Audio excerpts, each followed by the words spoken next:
Hello everyone, today I'm gonna show you 5 extensions to generate and customize your images within Stable Diffusion you really cannot miss. And to do that, I'm going to use Diffusion Hub. Diffusion Hub is a easy and efficient way of running Stable Diffusion, and it doesn't really matter what computer you're using, it doesn't matter how powerful your computer is, because you don't really need it. The only thing you need is an internet connection. You don't need to code, you don't need to install anything, you don't need to connect to a Google Drive. Everything is already stored inside an external drive and you will be able to download it whenever you want. After signing in, you can start using Diffusion Hub by launching it, so pressing on this launch button. And here you have different options that you can choose depending on your needs. The faster and the basic platforms are the same. What is changing are the computer characteristics you are connecting to. You can see here that with text to image, you can generate an image in 2 seconds, while with the basic, you are going to generate an image in 6 seconds. So it's slightly slower, but still good. While the faster and the basic options don't allow you to download additional extensions, but you are going to use extensions already provided by the Diffusion Hub team. With the basic expert platform, you can actually download the extension you want. So you can personalize your Stable Diffusion as you would do normally on your local computer. And finally, you have Koya. Koya is for training your own models. And I think this is still a work in progress, but the Diffusion Hub team is working on a daily basis for improving all of these options.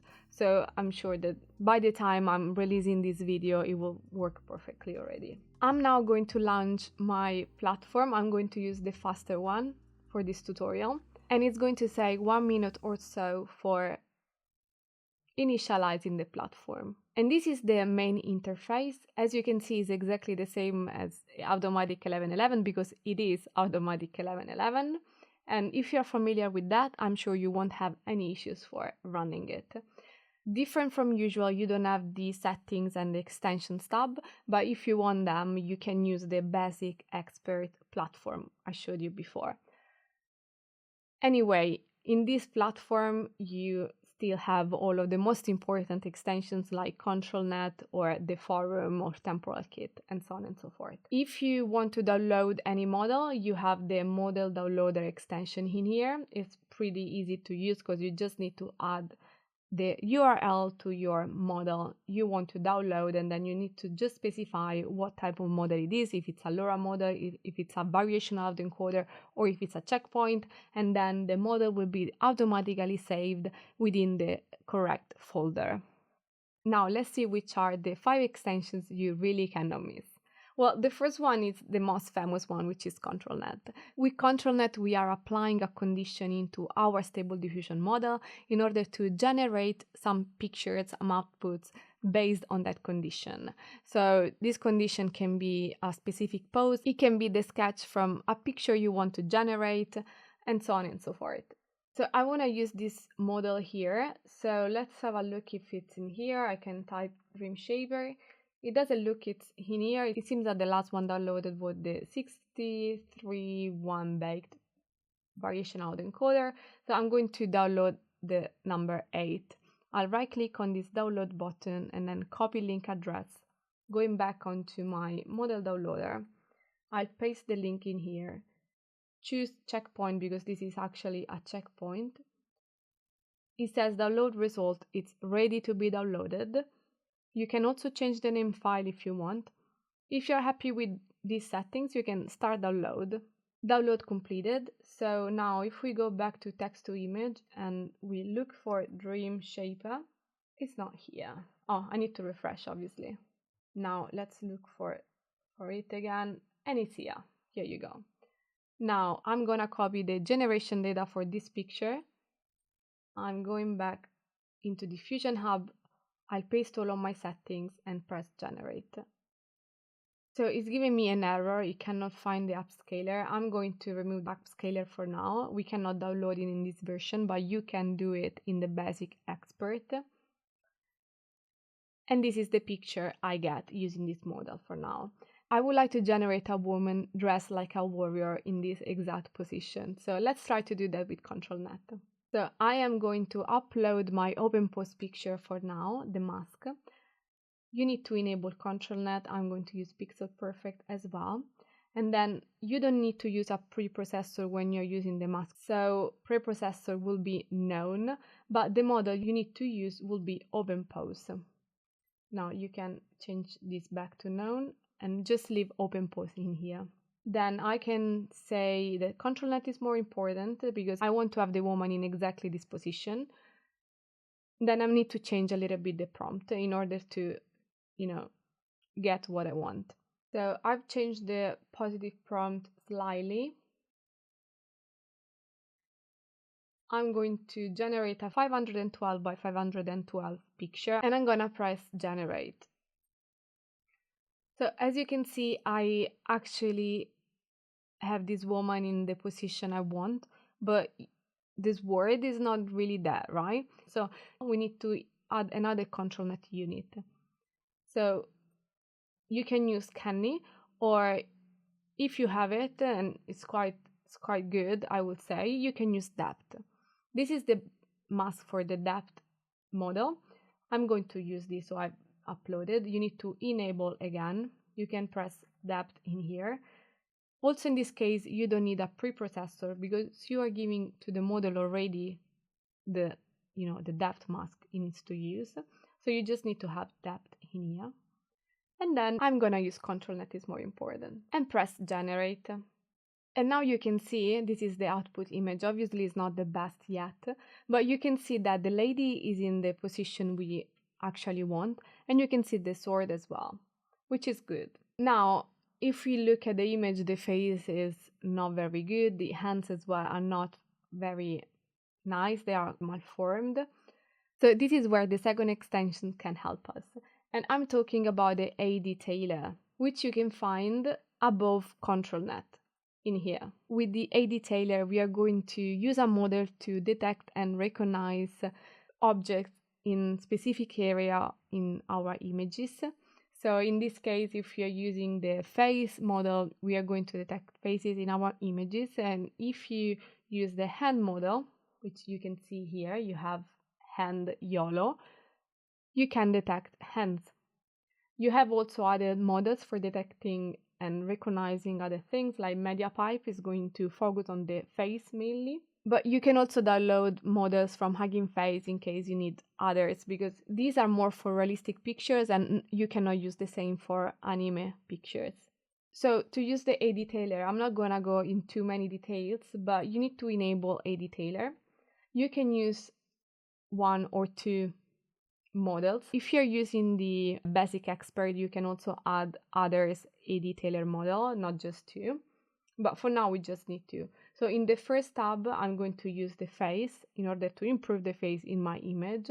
And in the second one, I'm going to use hand. Now, adjusting hands is very complicated. So it's very unlikely that you get perfect hands. But with faces, you usually get very good results. So the model is going to detect and recognize a face in your image, and it's going to draw a kind of red box on top of the face if you are trying to improve the face. And then it's going to improve the face within that area. It's like using in painting, really, but you don't have to go through all of the painting steps of creating the mask and improving it. Everything is going to be automatic and quicker. Also, I have already some default values. So this is not usually the case. And this comes from the Dream Shaper picture in here. When I did copy generation data, it copied also the data for the Adetailer. This was the data I copied and pasted from Dream Shaper. And you can see here the Adetailer was actually used for generating that picture. But when I copied and pasted in my Stable Diffusion, it didn't enable the Adetailer. So check exactly what's in that generation data, because sometimes you have these little things you don't actually see when you're using Stable Diffusion. I'm going to remove the blonde girl because I don't want to have a blonde girl. I'm happy with what we had before. And then you have some other settings you can change here in the Adetailer. Usually the defaults one are very useful, are very good. But I would say that the most important, if you go into in painting, is the in paint denoising strength, which is a value that goes from 0 to 1. And it works exactly like the denoising strength, right? So consider that this is our input image. It's going to detect the face, it's going to apply a mask on the face, and it's going to change the face. So the higher the value, the more different will be the new generated face compared to the previous one. The lower this value, the more similar the face will be. So you will see very small improvement. So if you want a big improvement, I would recommend to increase this value, not increasing too much because you can get something completely different. And then another important value is the detection model confidence threshold. This is very important because it's based on the confidence score. The confidence score indicates how much the model is confident about what's in the detected area. So with this detection model confidence threshold, we are telling the model, consider all of the detected area higher than 0.3. If we increase it to 1, which is 100%, we are telling the model, consider and change all of the area for which the model is 100% confident that that area includes an image. And this is very difficult that happened. It's very low the probability that the model is going to recognize something 100% as a face or 100% as hands. So I would recommend to use this around 0.4, 0.5, and then in case the model doesn't detect the face or more faces, you may want to reduce this value. If the model instead detects too many objects and you don't want it to detect all of these objects, you probably want to increase this value. So I'm gonna keep it for now at 0.4. And I'm gonna press generate. And here you can see the improved face. Maybe I increased the inpainting too much, so maybe I can use 0.6. And with 0.6 we can see how the face has improved. Hands are still not the best. Maybe we should increase the denoising strength for the hands as well. But they are still not very good. As I was saying before, with hands it's very difficult to get good results. So this is definitely an extension you need to have in your Stable Diffusion Automatic 1111. Now let's talk about the extensions number 3. Not many knows about this extension, which is actually very, very useful because it allows you to actually generate an image deciding where to put the object. You can also use different LoRa's for different regions in your image. I'm talking about regional prompter. Let's refresh this page. I copy and paste some settings I've got from Dreamshaper again, so nothing really special. I'm just gonna remove the hearts fix again, and I have this seed here, and we open regional prompter. So the first thing we need to do is to activate it. We have two types of generation mode. We have attention and latent. The default one is attention and it's great. If you want to use different LoRa's in different regions, I would recommend to use latent. It's a little bit slower, but it works for distinguishing different LoRa's models. So with regional prompter, we can divide the image into different regions. You can use horizontal or vertical split mode. And you can use this divide ratio for dividing the regions. So for example, if I use 1 semicolon 1 semicolon 1 and using this horizontal split mode, you can visualize and make template, you will see what comes out. So we are actually dividing the region into 3 rows. Now, these are equally split regions, right? So you can decide to use 1, 1, 2. So the last row will be bigger, like this. Instead of using 1, 1, 2, you can also use the number of pixels of the image you want to use. So if you have, I don't know, a height of 100, for example, you can use 20, 20, 60. And if you want to add columns, you can add comma and numbers. So using this divide ratio, we are creating 2 rows at the top, and then we have 2 columns at the bottom. And then we need to use this template in the prompt. Now let's see how to first do the very simple one, which is using the break. So in this case, we are using break. So you have a blonde break because you're going to create another region. Blue shirt break, you create another region, and red skirt. Let's see what happens. And this is working pretty well. Now I'm gonna show you quickly a more complicated one. I've chosen this positive prompt while keeping all of the other settings. Also the seed is gonna be the same.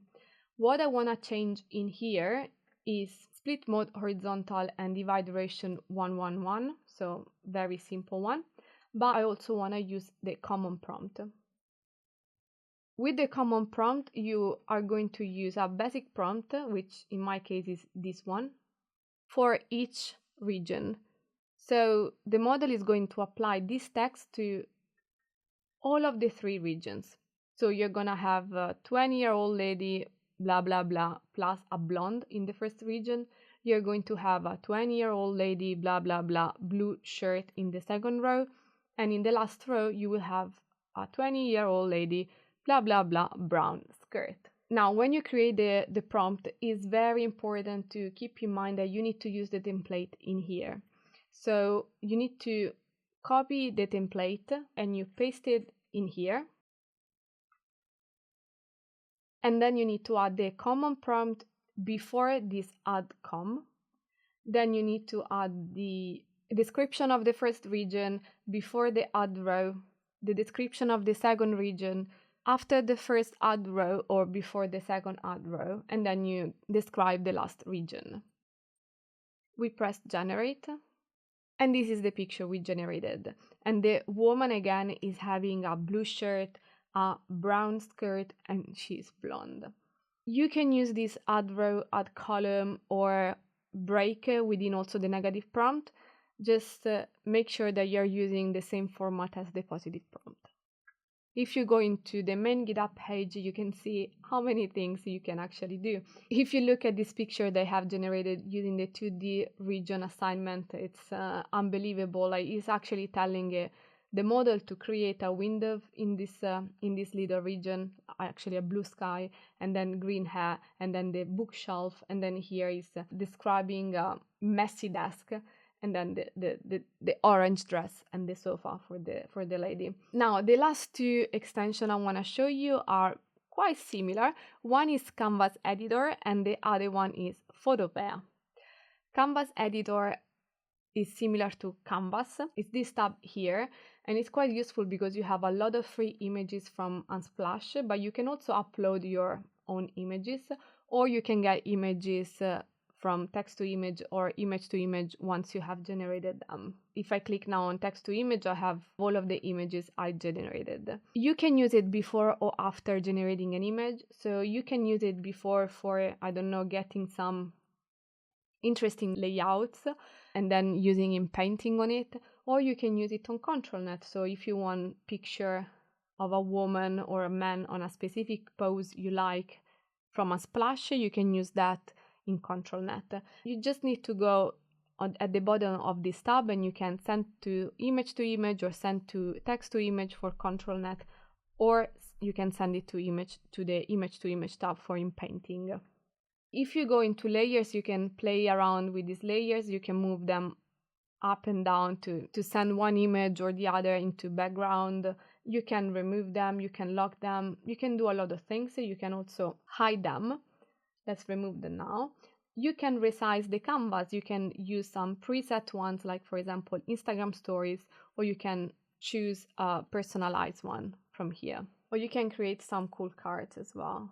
It's very easy to use. It's user-friendly, really. You can add effects like shadows. You can add text stroke.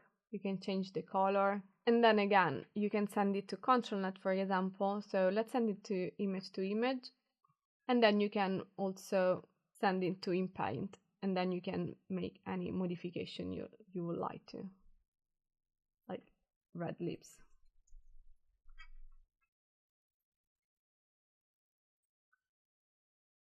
And then you have Photopea. Photopea is very similar to Photoshop. So for who is familiar with Photoshop, I'm sure you won't have any issue with that. Obviously, Photoshop is not for free, whilst Photopea is free within Stable Diffusion, so I think this is great. And as for Canvas Editor, you can use Photopea before or after generating an image. So I can send this to Photopea in here, and I can change the gradient, for example, having a little bit darker on this side and less darker on it. On this other side, you can change the opacity of the gradient. I'm going to use like 14%, it's fine. So you simply do that, and you are going to apply. You see, there is a kind of gradient on top of the image now. You have the history here on the top right, so you can go back if you're not happy with any change you made. Then you can also apply some text on top of the image. Then if you want to change the text, you can increase the size in here. You can change, the style. And click on this arrow for moving the text around.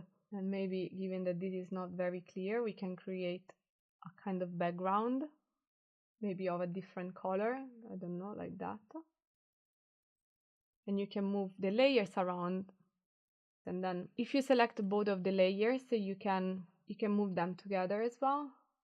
You can transform, increasing it like this. It's quite nice. So apart from this, you can use Photopea also for creating images, and I find it very useful when you need to aggregate different images together and then send them into image to image. Let me show you an example. So let me upload 2 images, 1 and 2, and I want to generate a picture of this man with this background, and then I want to transform the image to be in a Ghibli style. So what you can do, you can click on this little tool here, and then you can select object.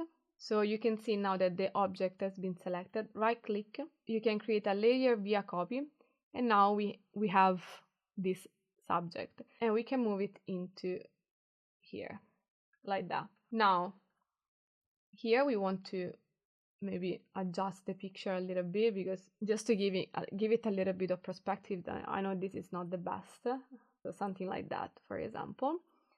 And then once you are happy with the combination, you can scroll down and send to text to image ControlNet, and you have it here. And I want to use Kenny. I want to use any Laura. Let's see if there is anything. I think this should be fine. And I want to use